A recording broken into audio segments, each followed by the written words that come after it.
What's up, everyone? Dr. Nate here. I'm here with Andrew. We're going to be chatting about squatting and lower back pain.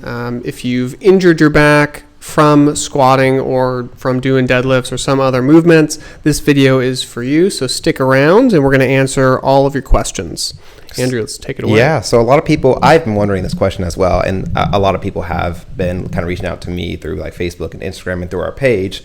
And something I've been noticing is that people are wondering if you can squat with lower back pain. So like, I'm definitely indicative of this. I suffer from low back pain, as you've seen in our previous videos. I've kind of discussed about my condition, but kind of a question I've been wondering as well as a lot of other people here is, can you squat with lower back pain? Is it bad for you? Is it good for you? Like, are you allowed to? Yes, you won't go to jail for it. It's not illegal. No, I think if you have had an episode of low back pain and it started from squatting, there are a couple different things to take note of. Number one is that there's no inherent danger with squatting or deadlifting or any really weightlifting for your back. I think lifting weights gets a really bad rap for ridiculous reasons, that it's, if you lift heavy weight, you're going to injure yourself, blah, blah, blah, blah, blah. But ultimately what it comes down to is maybe you were just doing something that your body was not prepared for. Maybe you started with too much weight. That is possible that you started with too much weight. Maybe you went farther into the range of motion than you're used to, and your body just wasn't prepared for that either. And it just turned out that, now you irritated your back. Like, those things do happen. And sometimes it's just random. Sometimes your form is perfect. Sometimes you're not pushing too much weight that you're not prepared for. Sometimes it literally just happens. Mm-hmm. There's no particular reason for it that we can necessarily ascertain. And it just happens. Mm-hmm. And the question after that is, well, what do you do about it?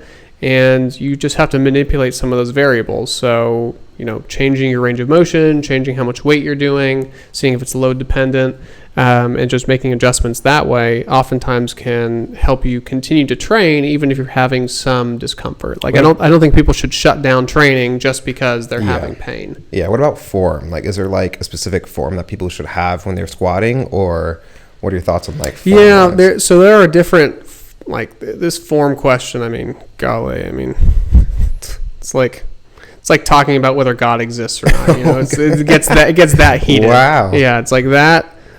It's like politics, and then squatting. Yeah, or nutrition or whatever. People are weird, but form is definitely important if you want to lift the most amount of weight, mm-hmm. and there is likely some amount of form that is important in reducing the risk of a particular injury. Mm-hmm. I don't know if it increases substantially if you have a rounded back when you're squatting, or have like a little butt wink at the end mm-hmm. of the range of motion of the squat. I can't say for certain that does or does not increase risk mm-hmm. of a lower back issue. What I can say is if you are squatting and you do have pain, mm-hmm. that there are many variables that you can adjust to help you continue to train. And so just to answer your question about form though, so I think there is a optimal form for a certain person to lift the most amount of weight. I don't know that there is a optimal form to reduce the risk of lower back issues necessarily. Okay. So does that make sense? Yeah. So like for me, I get a lot of low back pain when I pick up something. So like if I'm like standing here and I like pick up like this stick or something, like it like starts to hurt a little bit when I like pick up certain things. Like if I pick up this stick, like it starts I don't know, like is there something that I could do better, or like even just people in general, like if they're picking up something simple like this, like what's something they could do to like dramatically just like have at least a little bit of better form? Sure. Obviously it comes through coaching, but what would you recommend?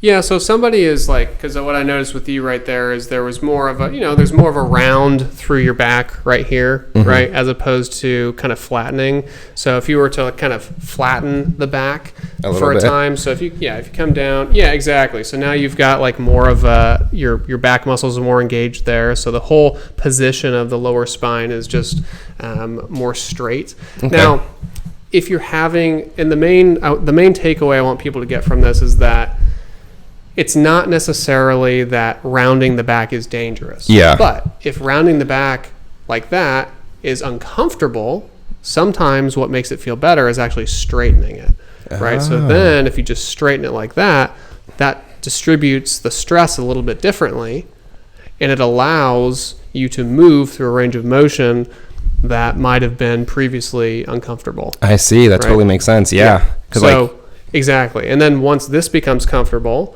then you can start actually training with more of a rounded back. Oh, and I'll actually have people do that. So we'll start with kind of a nice flat back, because that's usually more comfortable for people. Yeah. And then, because real world activities, you have to bend your back, right? Yeah. You got to bend it, like to pick up a sock or, yeah. put your shoes on. You can only keep it straight for so much. Yes, exactly. You can't like be straight forever. Exactly.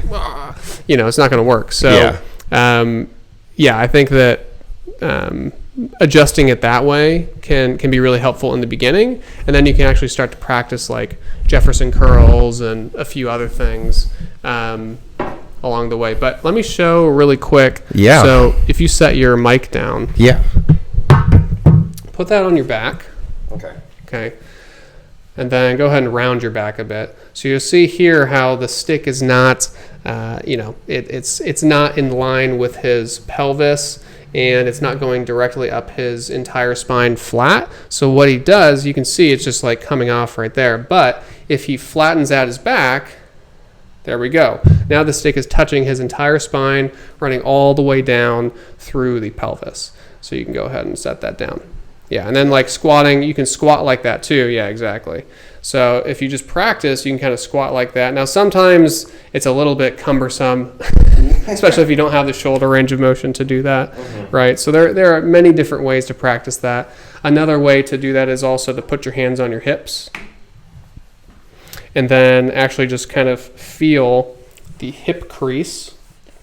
So you find that bone that pokes out on your hip, and then you move down a little bit, and you try to kind of squeeze your fingers with that hip crease, right? Oh, I see that, yeah. Yeah, exactly, while trying to keep that back flat.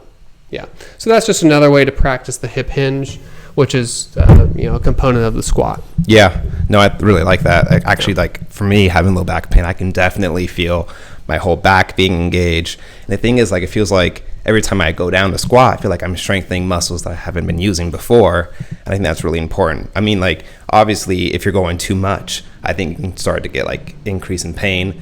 But if you're taking it easy, like, just having like the be cognizant, like if I have this form, when I pick up a sock, I won't have low back pain in the morning. It's just something I thought of when you taught me right here. So yeah, cool. Well, if you guys have any other questions about form, you can always reach out to Dr. Nate. If you reach out to me, I'll reference you right back to him. So don't reach out to me. Reach out to Dr. Nate. He'll definitely answer any questions you have about low back pain, form, whether online, whether you're in the Monterey County or not. He can still help you online through his platforms. Yeah. So yeah, if you have any other questions, reach out. Actually, let's do this. So comment below if you are having issues squatting and how it started. And if you comment below there, I will squat 500 pounds. Just kidding. I can't squat 500 pounds. Not right now, at least. Yeah, not right now. So I will try, though. I'll put it on the bar and I'll unrack it. How about that? So go ahead and comment below. Subscribe to the channel if you enjoy our content. Please like this video. Everyone's saying smash the like button, whatever. Smash it if you want to. And I will see you in the next video.